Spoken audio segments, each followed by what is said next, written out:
আমি শান্ত নিরীহ বলে আমার সাথে এরকম করা হচ্ছে, আমি খেলবো না। দিনগুলো সব মজায় মজায় কেটেই যাচ্ছে। তো যাই হোক, তো সবাই বলে যে যেই দিন কেটে যায় সেই দিন নাকি ভালো, আর আসছে দিন নাকি খারাপ। তো জানি না, যা হবে দেখা যাবে, বাট জীবন তো এরকমই, সব কিছু নিয়ে আমাদের চলতে হয়। তো চলো আজকে আমি তোমাদের সাথে আমার একটা পুরো দিনের ভিডিও শেয়ার করি। তো সকালবেলা ঘুম থেকে উঠে একটু ঠাকুরের সামনে ধূপধুনো দিয়ে সকালবেলা বানিয়েছিলাম চা আর সুজির ঝাল সুজি এটাকে বলে।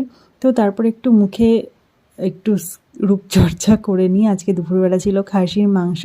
আর এটা হলো বিকেলবেলা, ওয়েদার মেঘলাও ছিল, সাথে আবার চাঁদ উঠেছিল। আর বিকেলবেলা ইনি চলে এসছে, তো এনার সাথে একটু খেলতে খেলতে বেশ মজা লাগছিল। তো বিকেলবেলায় মহারাজার সাথে খেলতে খেলতে বেশ ভালোই কাটছিল। তো আমি বাউলি খাচ্ছিলাম, তো উনি কিছু খাবে না, এটা তো হতে পারে না, তো ওকে দিয়েছিলাম বিস্কুট। আর তোমাদের কার কার এই বাউলি খেতে ভালো লাগে অবশ্যই জানিও।